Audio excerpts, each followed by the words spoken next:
Bonjour à tous, au menu les premières photos officielles de l'Aston Martin Valkyrie dans les coulisses des essais de la nouvelle Porsche 911. Audi présente l'inédit concept Audi RSQ e-tron et enfin des précisions pour devenir propriétaire d'une Ford GT.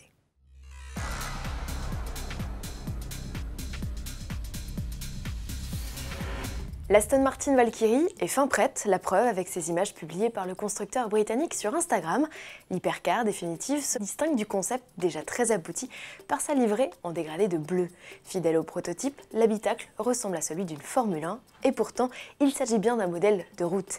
Équipé d'un V12 6 litres 5 atmosphérique associé à un bloc électrique, la Valkyrie revendique une puissance de plus de 1100 chevaux, pour un poids de moins d'une tonne.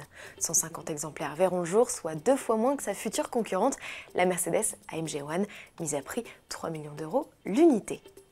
Ce n'est plus un secret, Porsche prépare activement la nouvelle génération de sa 911 qui sera lancée début 2019.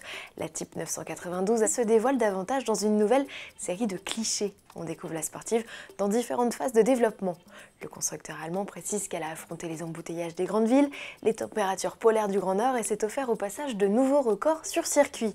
Des situations variées qui mettent non seulement en avant la polyvalence du bolide allemand, mais permettent aux ingénieurs de tester les composants tels que le démarrage par moins 35 degrés, la climatisation par 50 degrés ou la fiabilité du moteur avec des carburants de qualité diverses. Aucun détail technique sur cette 8e génération n'a filtré.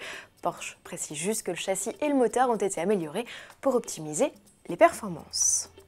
L'Audi RSQ de retour au cinéma, le nouveau modèle présenté par le constructeur allemand, n'a plus rien à voir avec le concept utilisé par Will Smith dans le film iRobot en 2004. Sur la RSQ e-tron, vedette du film d'animation Les Incognitos annoncé à l'été 2019, les lignes arrondies ont disparu au profit de traits anguleux, d'entrées d'air béantes et d'un look résolument plus bestial. Un concept qui incarne, d'après le constructeur, le futur langage stylistique des modèles de la gamme. Fidèle aux vraies productions du constructeur, cette fois le bolide est 100% électrique et autonome. Il sera l'allié de l'espion Lance Sterling dans La Voix aux États-Unis et doublé par un certain Will Smith. Fidèles internautes, vous n'êtes pas sans savoir que Ford a relancé la production de 350 exemplaires de sa GT, des modèles qui seront livrés aux clients entre 2020 et 2022, ce qui laisse largement le temps aux constructeurs d'examiner les candidatures des futurs propriétaires. Si vous souhaitez faire partie de la poignée d'élus, heureux détenteurs des clés du bolide au V6 biturbo de 647 chevaux, au boulot. Élaborez le meilleur des dossiers et postulez à compter du 8 novembre sur le site fordgt.com. Attention, vous n'aurez que 30 jours à compter de cette date pour tenter votre chance. Pour mémoire, l'héritière de la GT40 réclame plus de 350 000 € de budget.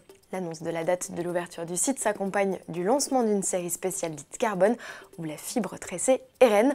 Au final, elle perd sur la balance 18 kg, de quoi en faire la supercar Ford la plus légère homologuée pour la route. À demain.